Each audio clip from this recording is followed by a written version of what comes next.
The morning sky over Viridia burned red with the light of dying ships. Commander Tae-woo stood on the observation deck of the Planetary Command Center, watching another evacuation transport explode in a ball of fire. The Korvan destroyers had picked it off before it could reach the safety of hyperspace. 2,000 civilians had been aboard that ship. 2,000 lives snuffed out in an instant. Tae-woo's crystalline skin, once a brilliant blue that marked him as a warrior of the highest rank, had turned a dull gray over the past 3 years of war. The color change was permanent now. It's too much death, too much loss, too much failure. His people believed that the color of their skin reflected the health of their soul. If that was true, then Tae-woo's soul was dying along with his world. "Aid, sir. The northern defense grid is failing," reported Captain Dong-hyun as he entered the command center. The young pilot's skin still held traces of its original golden hue, but dark veins of gray were spreading across his face and hands. Even the young were losing hope. "How long do we have?" Tae-woo asked, though he already knew the answer would not be good. "Maybe 6 hours before it collapses completely. The Korvan bombardment is too intense. Our shield generators are overloading. Faster than we can repair them." Dr. Hejin looked up from her tactical display. Her once silver skin now held the pale green tinge of exhaustion, but her eyes still burned with determination. "The southern grid fell 20 minutes ago. We have maybe 300 ships left in the entire defense fleet. The Korvans have over 2,000. Tae-woo nodded grimly. The numbers had been hopeless from the beginning, but they had fought anyway. What else could they do? The Korvan Empire consumed worlds like a plague, turning every planet they conquered into a factory for their war machine. Surrender meant slavery, and slavery meant watching their children become components in Korvan battlesuits. "What about the evacuation?" Tae-woo asked. "We managed to get 4 transports past their blockade in the last hour," Dong-hyun reported, "but they shot down 6 others. At this rate, we can maybe save 10,000 people out of 40 million. The silence that followed was heavy with the weight of failure. 40 million Viridians called this world home. 40 million souls who had trusted their leaders to protect them. And now, with the shields failing and the fleet broken, those leaders could only watch as their people faced extinction. "Sir," came a voice from across the command center. Lieutenant Woo Jin, barely out of the academy, was monitoring the deep space sensors. "I'm detecting massive energy signatures approaching from the outer system. Looks like the Korvan main fleet." Tae-woo closed his eyes. They had hoped to have more time. Korvan forces currently attacking were just the advance. Guard, the main fleet carried planet crackers, weapons that could split a world in half. When those ships arrived, there would be no more time for evacuations, no more hope for rescue. "How many ships?" he asked. Woojin's voice was barely a whisper. 50 dreadnoughts, sir. Maybe more. They'll be here in 4 hours. Dr. Hyjin stood up from her console, her scientific mind already calculating the impossible mathematics of their situation. 50 dreadnoughts, each one capable of destroying a moon. And we have 300 damaged ships, most of them transports and supply. Vessels, the orbital defense platforms. Tae-woo asked, though he already knew the answer. "The last one went dark an hour ago. The Korvans have complete orbital superiority now." Tae-woo walked to the center of the command room, where a holographic display showed the entire Viridia system. Red dots marked Korvan ships, closing in from all directions like a tightening noose. The few remaining blue dots representing Viridian vessels looked pitiful in comparison. "There is one option," Dr. Hejin said quietly. "The planetary self-destruct system." Everyone in the room turned to look at her. Self-destruct was their final safeguard.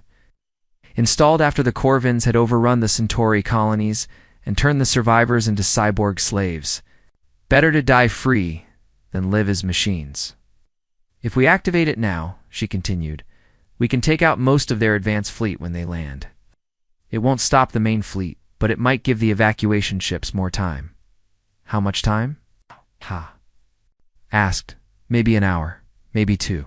Not enough to save everyone, but enough to save some." Captain Dong-hyun stepped forward. "Sir, my squadron is ready for one last mission. Can take out their landing ships before they reach the surface." Aye. You more time to evacuate the civilians? Tae-woo looked at the young pilot. Dong Hyeon had lost his entire family in the bombing of the eastern continent. He had every reason to want revenge and no reason to expect to survive, but he was volunteering anyway. How many ships do you have left? Tae-woo asked. 12 fighters. Sir. All of them damaged, but still flyable.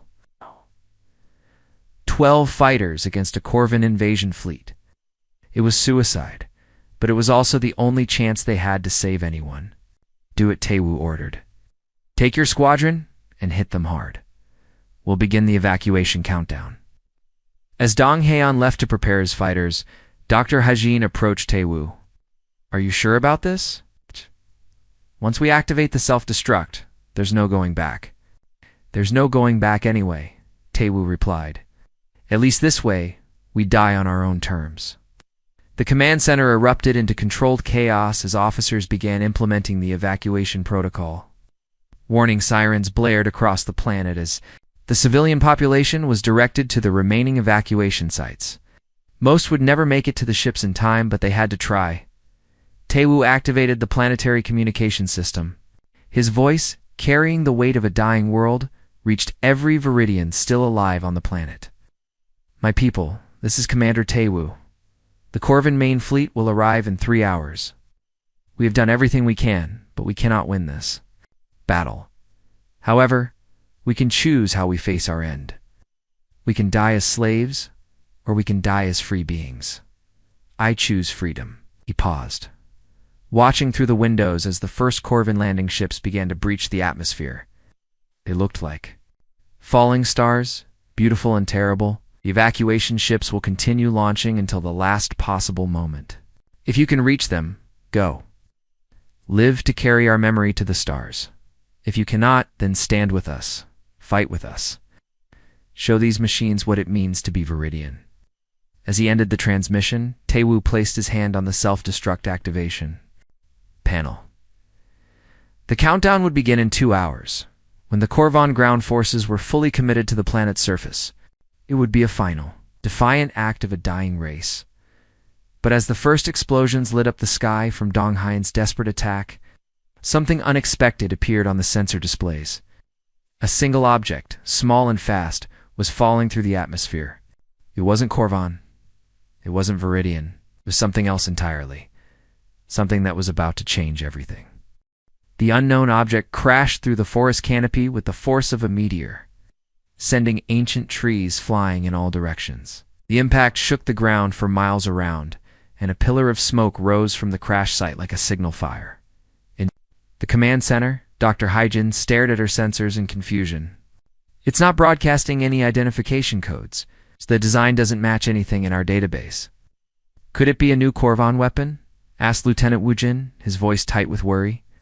No, Dr. Hajin replied, adjusting her instruments. The energy signature is all wrong. And look at this. She pointed to her display. It's definitely a drop pod, but the materials are strange.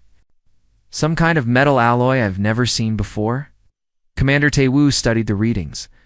Around him, the command center buzzed with activity as his people continued preparing for the final evacuation. Outside, the sky burned with the light of ongoing battles as Captain Dong Hyeon's fighters engaged the Corvin landing forces. Sir? Called out Sergeant Minho from the communications station. Captain Dong Hyeon is requesting permission to investigate the crash site. He says he can break away from the battle for a few minutes. Tae-woo considered this. Every minute counted. Now with the Corvin main fleet approaching and the self-destruct countdown drawing closer. But the unknown pod represented a mystery, and mysteries could be dangerous. Tell him to be careful, Tae-woo ordered. Quick look only. If it's a threat, he pulls back immediately. Captain Dong Haeon's fighter broke away from the aerial battle and dove toward the forest. His golden skin had darkened to bronze over the past hour of combat, the stress of continuous fighting taking its toll. Aye. Below him, the crash site was easy to spot. The pod had carved a deep furrow through the woods, leaving a trail of destruction half a mile long. He landed his fighter in a small clearing near the pod and climbed out. The air smelled of burned metal and ozone as he approached the crash. sight, he could see that the pod was unlike anything in Viridian or Corvin design. It was sleek, but sturdy. It's built for survival rather than elegance. The pod was partially buried in the soft earth, but its hatch was clearly visible. To Dong Hain's surprise, it was opening. Steam hissed from the pod's interior as the hatch cycled through its sequence. Dong Hain raised his energy rifle, ready for anything. What emerged was not what he expected. The being that climbed out of the pod was roughly humanoid, but clearly not Viridian. Its skin was a strange pinkish-brown color that didn't shift with emotions. It was shorter than a Viridian, but more muscular, with thick limbs and a broad chest. Its face was covered with dark hair, and its eyes were small and dark. The creature looked around, taking in the destruction of the forest, then focused on Dong Hain. It raised its hands in what appeared to be a peaceful gesture and spoke in a language Dong Hain had never heard before. "I don't understand," Dong Hain said in Viridian, keeping his weapon ready. The creature seemed to think for a moment, then tapped something on its wrist. A small device began glowing, and when the creature spoke again, the words came out in accented but understandable Viridian. "My name is Staff Sergeant Ji-hoon. I am a soldier of the Human Colonial Defense Force. My ship was damaged in battle and my escape pod brought me here." "Where am I, human?" Dong Hain had never heard of such a species. "You're on Viridia. We're under attack by the Corvin Empire. Our world is dying." Ji-hoon looked up at the sky where the flashes of battle were clearly visible. His expression grew serious. "Corvins, I've heard of them. Machine Empire, right? They enslave the Rigel colonies. You know about the Corvins?" Dong Hain asked, lowering his weapon slightly. "My people have been fighting them for 2 years. They hit our outer colonies first." Ji-hoon looked at the Viridian pilot more closely. "You're losing, aren't you?" Dong Hain's skin darkened to a deep bronze. "Yes, they have too many ships, too many soldiers. We're evacuating what civilians we can, but most will die when we activate the planetary self-destruct." "Self-destruct?" Ji-hoon's eyebrows rose. "You're going to blow up your own world? It's better than letting them turn us into slaves." Dong Hain's voice was bitter. "At least this way we die free." Ji-hoon was quiet for a long moment, studying the burning sky. Then he looked back at Dong Hain. "How long do you have?" "Maybe an hour before the main fleet arrives.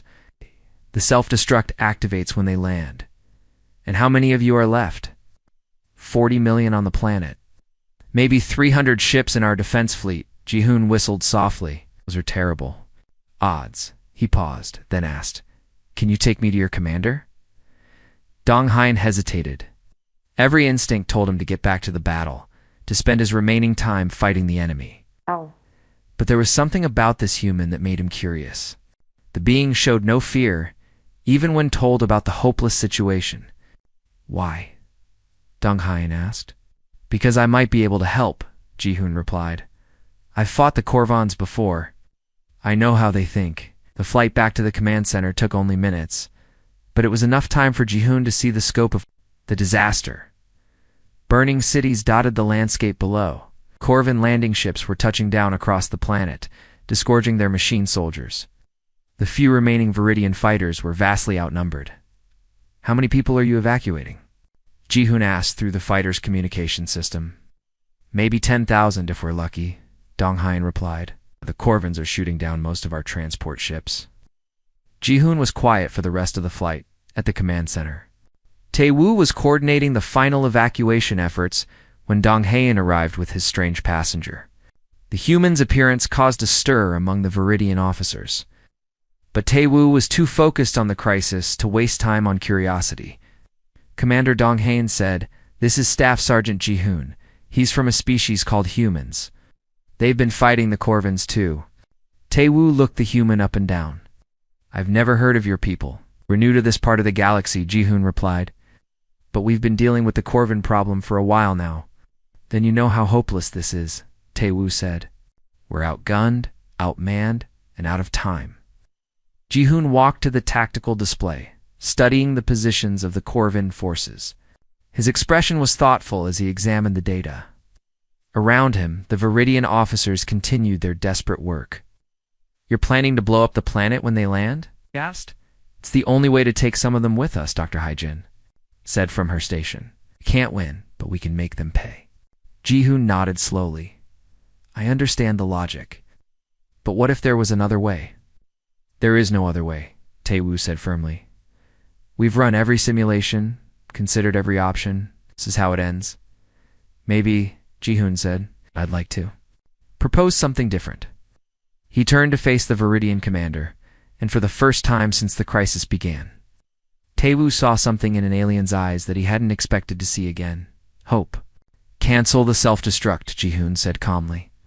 One human might not be able to save your world, but I can sure as hell make the enemy pay for taking it. The command center fell silent. Even the constant chatter of radio communication seemed to fade as every Viridian officer turned to stare at the strange alien, who had just proposed the impossible. Tae-woo's crystalline skin flickered with the faintest hint of blue. Commander Tae-woo stared at the human for a long moment. The faint blue flicker in his crystalline skin was the first sign of hope he had felt in months. But hope was dangerous. Hope could get people killed. You want me to cancel the self-destruct? Based on the word of one alien soldier? Tae-woo asked. It's a soldier from a species we've never heard of? Ji-hoon nodded calmly. That's exactly what I'm asking. Give me access to your tactical data and 30 minutes of your time. If I can't show you a better way to fight, then activate your self-destruct. Dr. Hyjin looked up from her station. Sir, the Korvan main fleet will be here in 57 minutes. If we're going to do this, we need to decide now. Tae-woo felt the weight of 40 million lives pressing down on him. Every choice he made could mean the difference between life and death for his people. But looking at this human, he saw something that had been missing from his own officers for months. Confidence. Show me, he said. Ji-hoon approached the main tactical display and began studying the data. His movements were quick and efficient, his eyes taking in vast amounts of information in seconds. The Viridian officers watched him with a mixture of curiosity and skepticism. Your defensive positions are wrong, Ji-hoon said after a few minutes. You're trying to hold fixed points against a superior force. That's a recipe for disaster. Those positions protect our major cities, protested Captain Dong-hin. If we abandon them, millions will die. Millions are going to die anyway if you fight like this, Ji-hoon replied bluntly.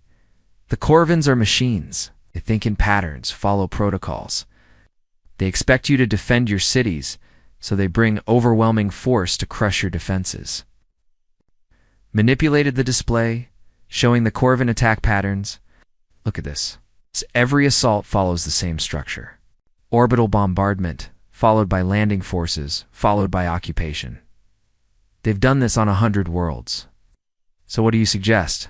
Asked Dr. Hyjin, her scientific mind intrigued despite her doubts. We don't fight their war, Ji-hoon. Said we fight ours. Mobile units, hit-and-run tactics, guerrilla warfare. Make them chase us instead of sitting still while they pound us to pieces.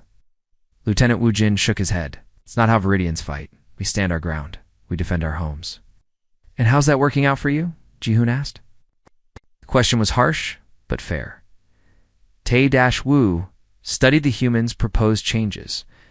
These tactics would mean abandoning the civilian population centers.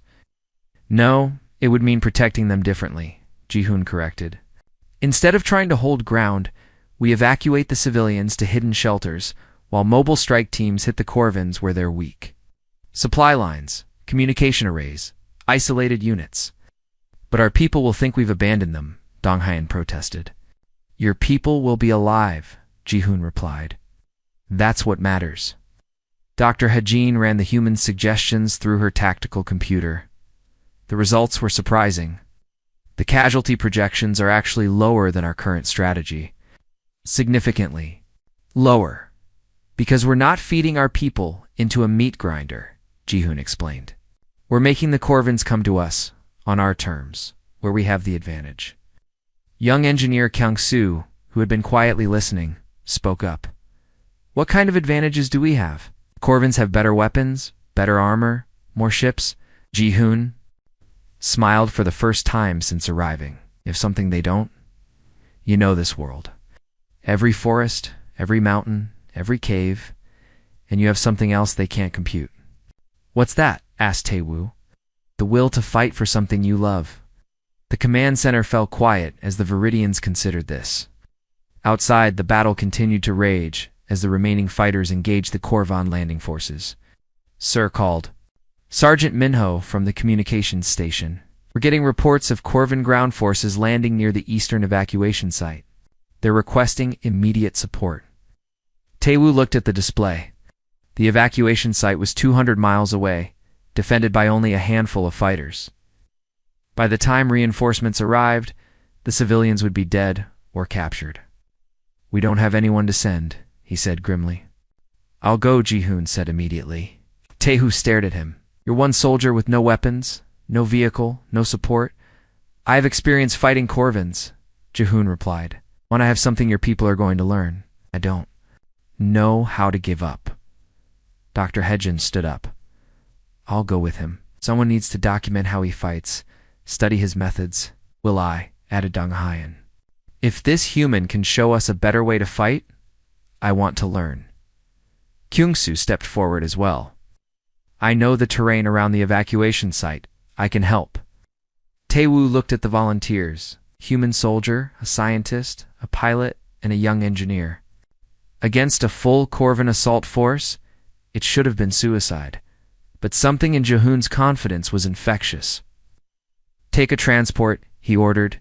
Fast in, fast out. If it looks hopeless, you retreat immediately. Understood, Ji-hoon said. Then he added, but Commander, I want you to remember something. Hopeless is just another word for Tuesday where I come from. The small team took a fast transport ship and raced toward the evacuation site. During the flight, Ji-hoon examined the Viridian weapons and equipment with a critical eye. These energy rifles are good, he told Dong Hyeon, but you're using them wrong. You're trying to punch through Korvan armor with sustained fire. Instead, go for the joints and sensors. Disable, don't destroy. Why? Asked Kang-soo.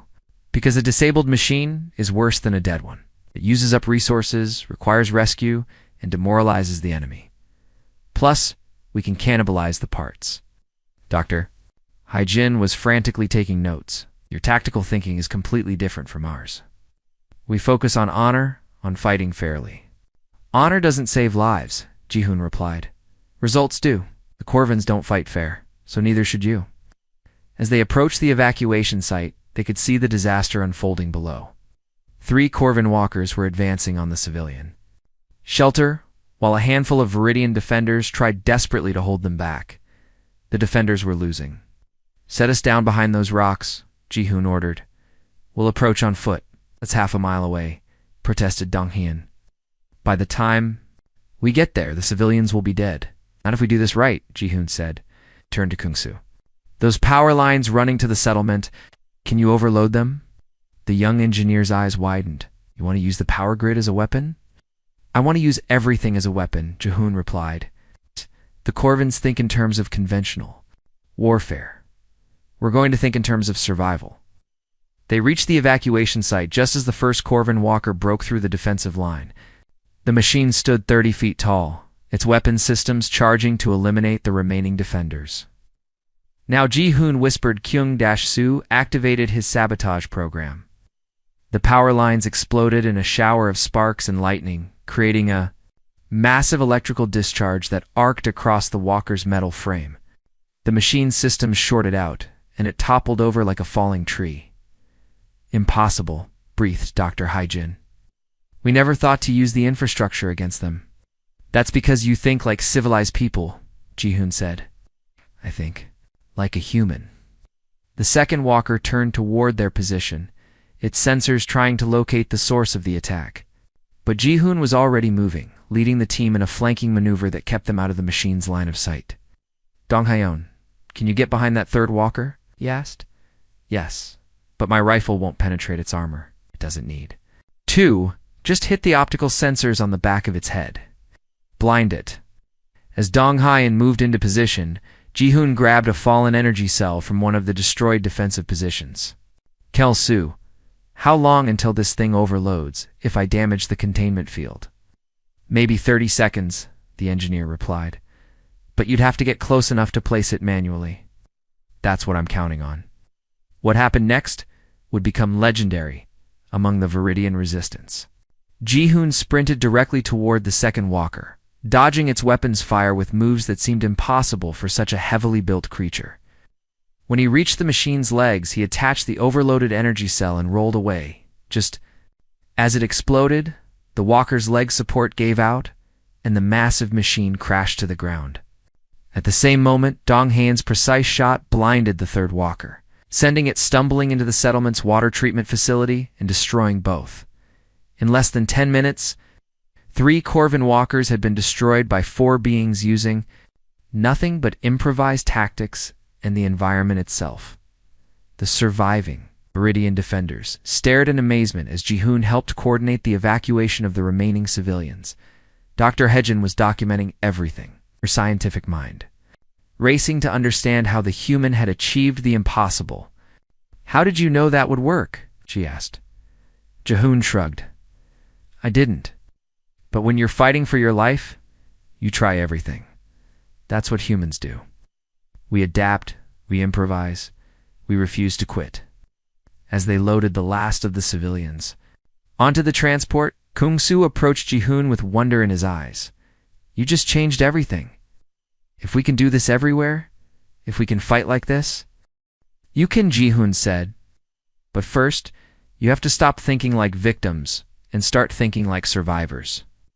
The flight back to the command center was quiet, but it was a different kind of quiet than before. It was the quiet of people who had seen the impossible become possible, who had witnessed hope take physical form. Dr. Hyjin continued taking notes, but now her recordings contained something new. Analysis of human psychology, human tactics, human determination. She was beginning to understand that humanity's greatest weapon wasn't technology or numbers. It was their absolute refusal to accept defeat. News of the evacuation site victory spread through the Viridian resistance like wildfire. Within hours, Commander Taewoo's communication channels were flooded with reports from across the planet. Survivors who had been hiding in caves and ruins were emerging, asking for orders. For the first time in months, his people wanted to fight instead of just survive. "Sir, we're receiving over 200 requests for tactical support," reported Sergeant Minho from the communications station. "Groups ranging from 12 to 50 survivors, all asking how to fight like the human." Taewoo looked at Ji-hoon, who was studying the incoming reports with interest. The human had barely rested since returning from the evacuation site instead, spending his time analyzing Corvin patrol patterns and teaching basic guerrilla tactics to anyone who would listen. "Can you handle this?" Taewoo asked. 200 groups spread across 6 continents? Not alone, Ji-hoon replied. But I can train leaders. Me your best people and I'll teach them to teach others. That's how resistance movements work. Doctor? Hyjin looked up from her analysis station. I've been studying the battle recordings from the evacuation site. The Corvin response patterns are fascinating. They're adapting to our conventional tactics within minutes, but they seem confused by the humans' methods. Confused how? Asked Captain Dong Hein. They keep trying to calculate probability matrices for Ji-hoon's actions, but humans don't follow mathematical patterns. They follow instinct, emotion, and creativity. The Corvin computers can't predict that. Ji-hoon nodded.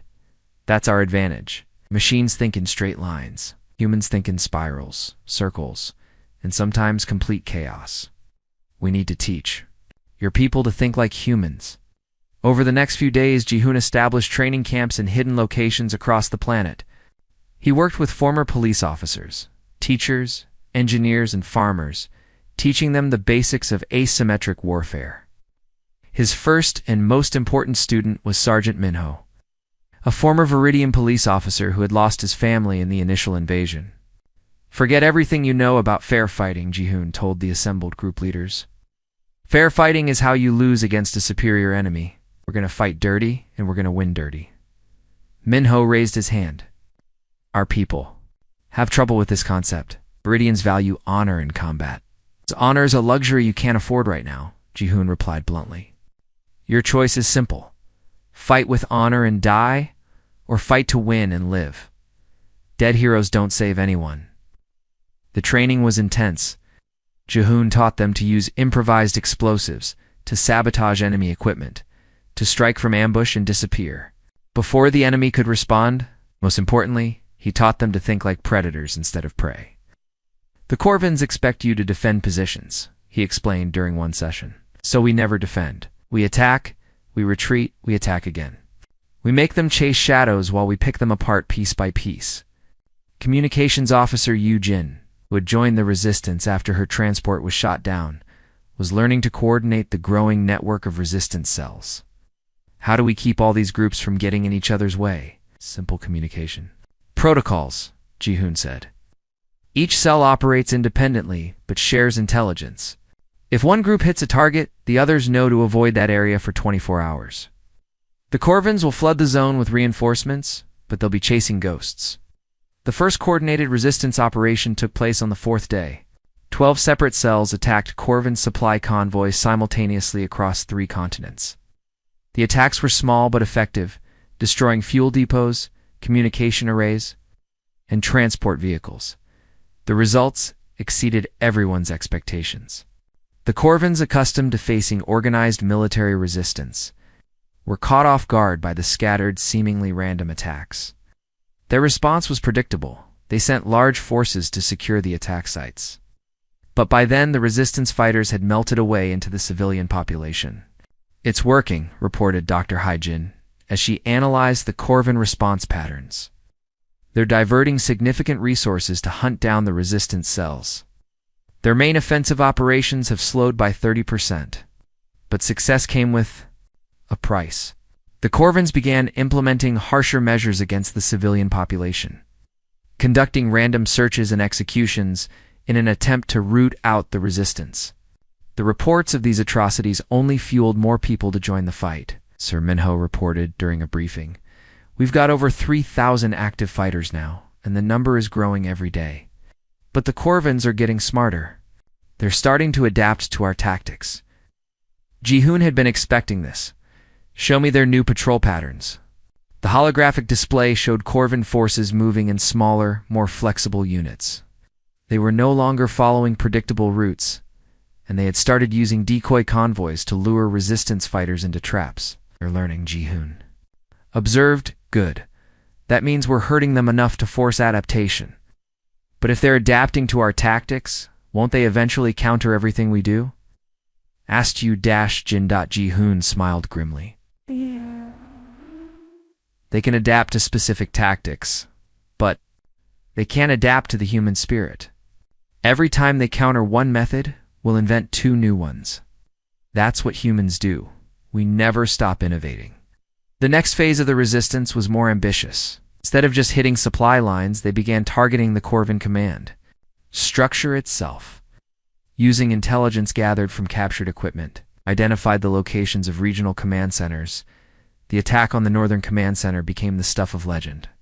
Minho led a team of 40 fighters in a complex operation that involved simultaneous strikes on power generators, communication arrays, and the main command bunker. The Corvins never knew what hit them.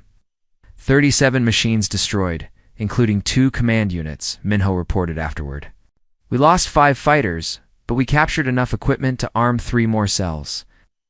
Dr. Haijin was analyzing the captured Corvin technology when she made a disturbing discovery. Ji-hoon, you need to see this. Corvins have been tracking our communications. They know about the resistance network. Ji-hoon examined the data. They're trying to map our organization, find our leaders. They're specifically looking for you, Dr. Haijin said. They've classified you as a high-value target, something they call a chaos variable. Before Ji-hoon could respond, alarms began blaring throughout the command center. Captain Dong Hyun's voice crackled over the communication system. Sir, we've got incoming Corvin forces. It's fast attack ships heading straight for our position. How many? Demanded Tae-woo. 50 ships, maybe more? They're not here for occupation. This is a targeted strike. Ji-hoon grabbed his equipment. They're coming for me.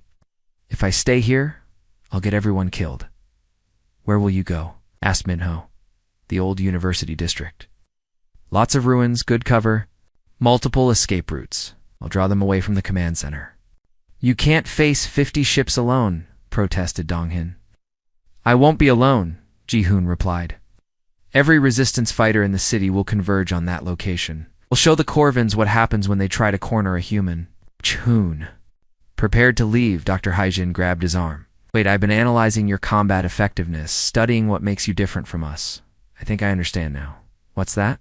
You don't fight to avoid losing, you fight to win. That's not just a tactical difference. It's a psychological one. You actually believe you can win, even when the odds are impossible. Ji-hoon nodded. That's the most important lesson I can teach your people. Belief isn't just about faith. About action. When you truly believe you can win, you fight differently. You take risks that seem crazy, but actually make sense. You never give up because giving up isn't even an option in your mind. The evacuation of the command center began. As Ji-hoon made his way toward the university district, behind him, the resistance network that had grown from a handful of survivors into a planet-wide insurgency continued to operate. Even if he didn't survive the coming battle, the movement would continue. As he reached the ruins of the old university, Ji-hoon looked up at the sky where the Corvin attack ships were beginning their descent. Around him, resistance fighters were emerging from hiding places throughout the city, converging on his position. Not because they had been ordered to, but because they had chosen to. Come on then, he said to the approaching enemy. Let's see how you deal with a few thousand humans who refuse to lose. The battle of the university was about to begin, and with it, the resistance would face its greatest test. But for the first time since the war began, the Viridians were not fighting just to survive. They were fighting to win, and they were fighting like humans. The ruins of the old university stretched across several city blocks, a maze of collapsed buildings and broken statues that had once been a center of learning.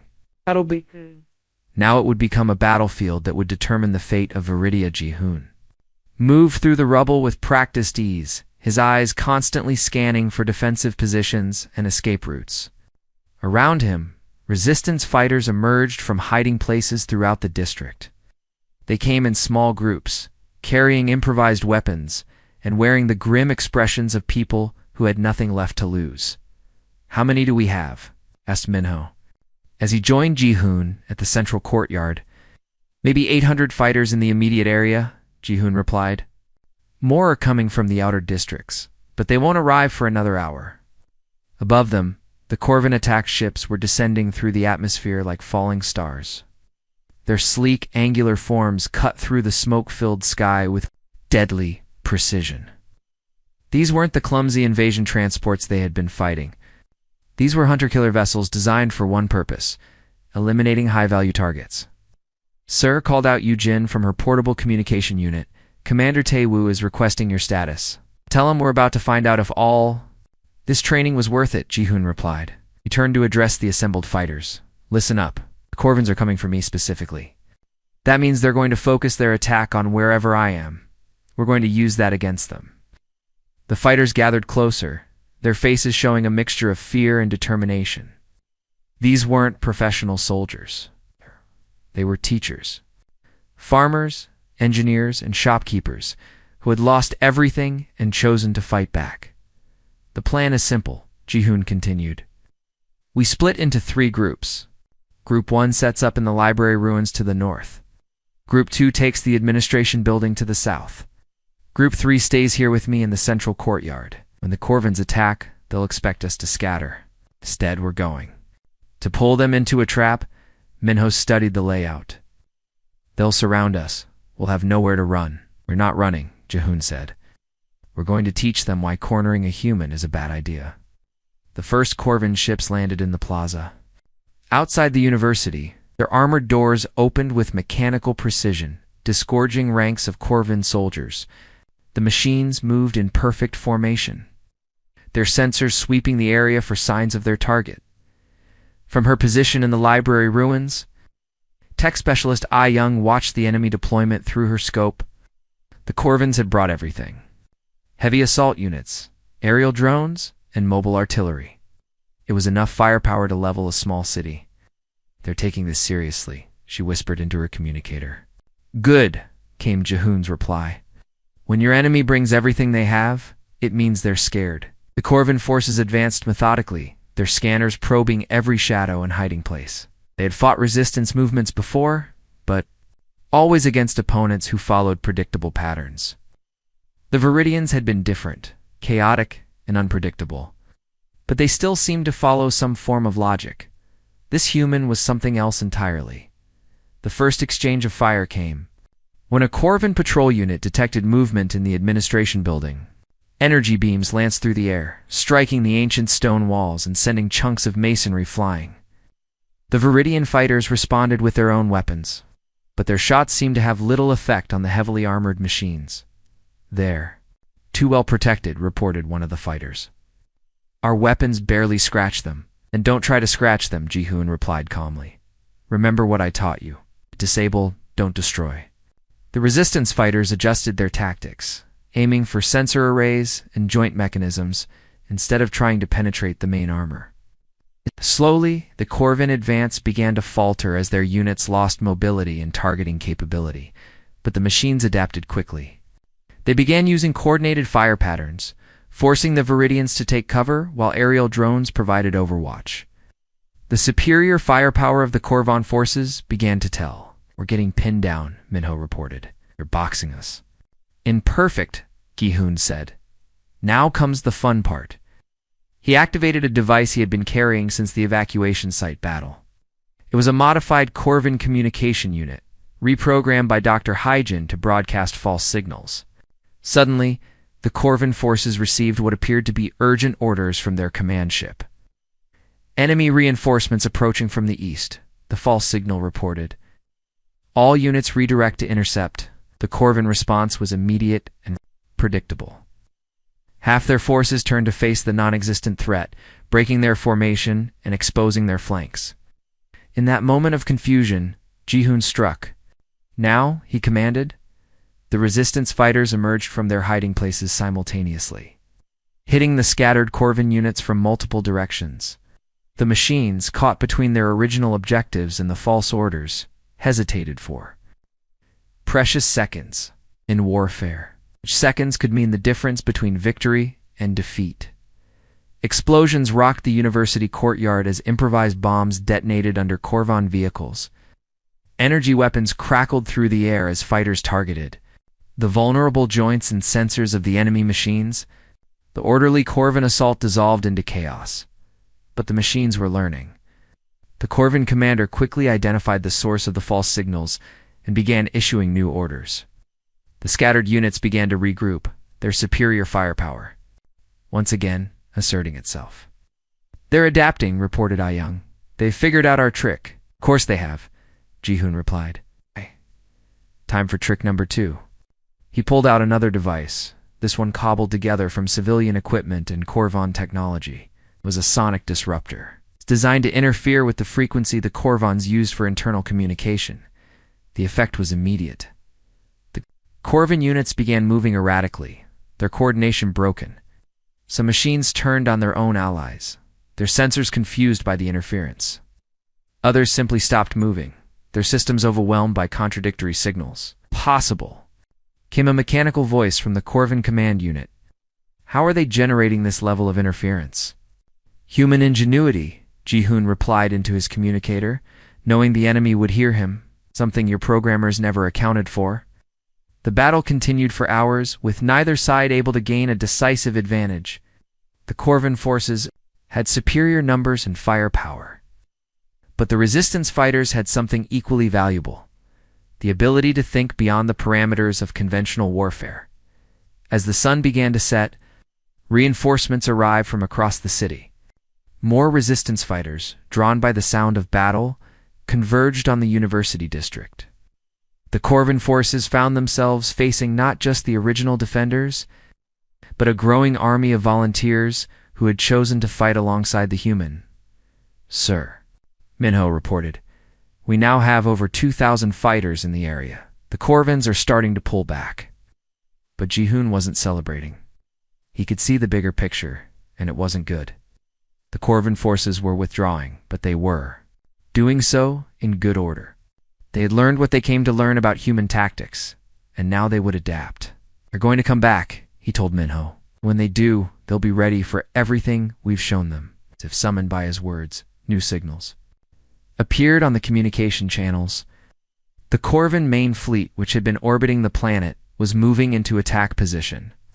They were preparing for a full-scale bombardment. Sir, came Dr. Hajin's voice over the communicator. The Corvin fleet is powering up their main weapons. They're going to level the entire district. Ji-hoon looked around at the fighters who had followed him into battle. They were exhausted, wounded, but still ready to fight. They had learned to think like humans, to never give up even when the odds were impossible. There's something else, Dr. Hyjin continued, her voice tight with emotion. I've been monitoring long-range communications. I've detected ships approaching. From outside the system, energy signatures are unknown, but they're definitely not Corvin. Ji-hoon felt a spark of hope. How many ships? I can't get an exact count, but it's a lot. Maybe 50, maybe more. They'll be here within the hour. Turned to Minho. Get everyone to the shelters. If those are human ships, we need to survive long enough for them to arrive. What about you? I'm staying. Someone needs to coordinate the resistance until help arrives. As the resistance fighters retreated to the underground bunkers, Ji-hoon remained in the ruins of the university. Above him, the Corvin fleet prepared to rain destruction on the city. In the distance, unknown ships raced through space toward a world that had learned to fight like humans. The battle for Viridia was about to enter its final phase. And for the first time since the war began, the outcome was no longer certain. Ji-hoon looked up at the stars and smiled. In the darkness of space, he could almost see them coming. His people, his species. The cavalry that every human hero knew would arrive just when all seemed lost. The tide was about to turn. The Corvin bombardment began at exactly midnight. Beams of energy lanced down from the orbiting fleet, turning entire city blocks into glowing craters. The ancient university where Ji-hoon had made his stand disappeared in a flash of superheated plasma. The very air seemed to burn as the alien machines unleashed their fury on the world below, in the underground bunkers.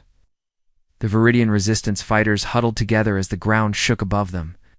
The rumbling was constant now, like the footsteps of angry gods walking across their world. Through the reinforced walls, they could hear the screams of metal and stone being torn apart. How long can these shelters hold? Asked Minho, his voice barely audible over the destruction above. They were built to withstand natural disasters, replied Dr. Hyjin.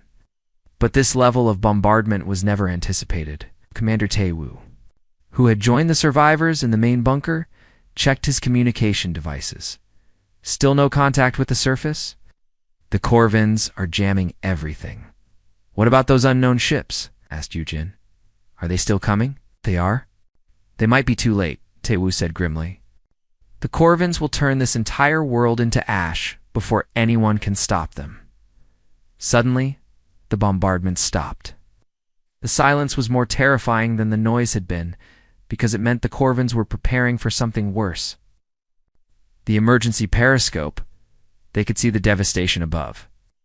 The once beautiful capital city was now a landscape of twisted metal and burning ruins. Look, whispered Ah-young, pointing at the periscope display. The ships are landing. Corvin transports were descending through the smoke and flames, bringing fresh troops to finish what the bombardment had started. But these weren't ordinary occupation forces. These were the elite units, the ones designed to hunt down and eliminate the last pockets of resistance. They're looking for survivors, Tae-woo observed. They want to make sure every last Viridian is dead or captured. As the first Corvin soldiers began moving through the ruins, their sensors probing for signs of life, something unexpected happened. The sky above them began to shimmer with new lights.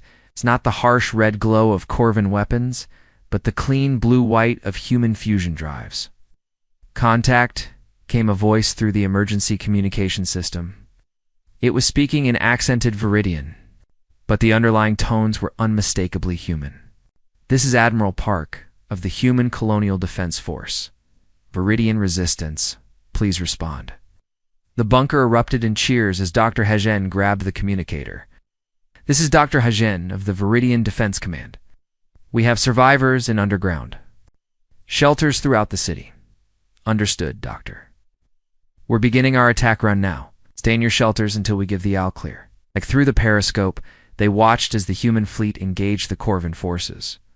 The battle was unlike anything they had seen before, where the Corvins fought with mechanical precision, the humans fought with controlled chaos. Their ships darted and weaved through space like living things, their weapons firing in patterns that seemed random but were devastatingly effective. They fight like Ji-hoon, breathed Minho. The whole fleet fights like Ji-hoon. The human assault was relentless. Fighters screamed through the atmosphere, their weapons targeting Corvin ground forces with surgical precision. Larger ships engaged the Corvin fleet in orbit, their tactics unpredictable and aggressive. Within minutes, the mechanical perfection of the Corvin formation began to crumble. But the humans weren't just fighting to win, they were fighting to save lives. Even as they battled the Corvin fleet, human rescue ships were landing in the ruined city, their crews searching for survivors. The voice of Admiral Park continued to coordinate both the battle and the rescue efforts. Marine units, we have life signs in Sector 7. Corvin forces are moving to intercept. Copy that, Admiral. This is Captain Yoon-young. We're on our way. Name meant something to the survivors in the bunker. Dr. Haijin had been monitoring human communications, and she had learned that Captain Yoon-young was Ji-hoon's sister. The human soldier who had saved their world had family among the rescuers.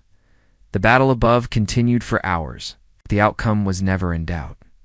The Corvin forces, designed to fight logical opponents, couldn't adapt to the chaotic human tactics. One by one, their ships were destroyed or forced to retreat. The mechanical empire that had conquered dozens of worlds was being beaten by a species that refused to follow the rules of conventional warfare. As dawn broke over the devastated city, the last Corvin ships fled into hyperspace. The human fleet had won a complete victory, but the cost was visible everywhere. Viridia was free, but it was also nearly destroyed. All survivors, this is Admiral Park. The system is secure. Repeat, the system is secure. Rescue teams are moving. To your locations. The bunker doors opened for the first time in days, and the survivors emerged into a world transformed. The familiar skyline was gone, replaced by a wasteland of rubble and smoking craters. But among the ruins, they could see human soldiers helping Viridian civilians. Human medics treating the wounded, human engineers working to restore basic services. Captain Yoon-young found them as they emerged from the bunker. She was tall and broad-shouldered like her brother, with the same determined expression and steady eyes. But when she spoke, her voice was heavy with loss. "I'm looking for the people who fought with my brother," she said. "I want to hear about his last days." Minho stepped forward. "He saved us all. He taught us to fight like humans. He showed us that hope was stronger than fear. Where is he now?" Yoon-young asked, though her expression suggested she already knew the answer.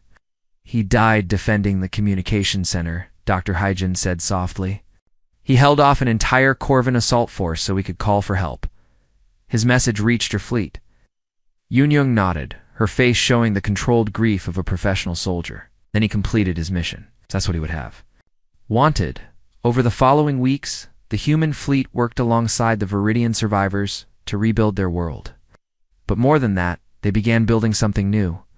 The shared struggle had created bonds between the two species that went beyond mere alliance. Admiral Park established a joint command center in the ruins of the old government building. "We're forming a new organization," he announced to the assembled leaders, the Galactic Defense Alliance. Humans and Viridians working together to stop the Corvan expansion. "What about other species?" asked Commander Tae-woo. "There are dozens of worlds under Corvan occupation. We're going to liberate them all," replied Admiral Park. "One world at a time, if necessary. The Corvins have had their way for too long." Dr. Haijin raised her hand. "I've been studying the human tactics that Ji-hoon taught us. I think they could be adapted for use by other species. We could create a training program, teach everyone to fight like humans." "It's an excellent idea," said Admiral Park. "Call such a program?" "The Ji-hoon Protocol," she replied. "Named after the human who showed us that impossible is just another word for difficult." The memorial service for Ji-hoon was held in the ruins of the university where he had made his final stand. Representatives from both species attended, along with delegations from 3 other worlds that had been liberated by the human fleet. His grave marker was simple: Staff Sergeant Ji-hoon, Human Colonial Defense Force. He taught us to fight like humans. Captain Yoon-young stood before the assembled crowd, her voice carrying across the ruins.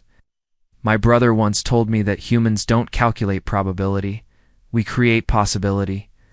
Today, we create the possibility of a galaxy where freedom means something again. As the ceremony ended, construction began on the first joint human Viridian starship. It would be called the Ji-hoon, and it would carry the fight to the Korvan Empire using tactics that combined human ingenuity with Viridian technology. Captain Dong Hyen, now promoted to squadron leader, watched the construction with satisfaction. His skin had returned to its natural golden color, reflecting the hope that had replaced despair. Around him, young pilots from a dozen different species were learning to fly using human tactics. Remember, he told his students, when the enemy expects you to retreat, you advance. When they expect you to surrender, you fight harder. When they tell you something is impossible, you prove them wrong. That's what it means to fight like a human. The final entry in Dr. Hygien's research log read, "The human factor is not a weapon or a technology. It is a way of thinking, a refusal to accept defeat, and a willingness to sacrifice for others." Ji-hoon was not just one human. He was the embodiment of his entire species. And now, through his example, we have all learned to be a little more human. The war against the Korvan Empire would continue for years, but the outcome was no longer in doubt. The galaxy had learned that some things were worth fighting for, and that humans would never stop fighting for them. In the deepest bunkers of the Korvan homeworld, artificial intelligences ran probability calculations on their chances of victory. For the first time in their existence, the numbers showed something they had never seen before: the possibility of defeat. They had learned too late that when humans said they would never give up, they meant it literally. And now, an entire galaxy was learning to think like humans. The tide had turned, and it would never turn back.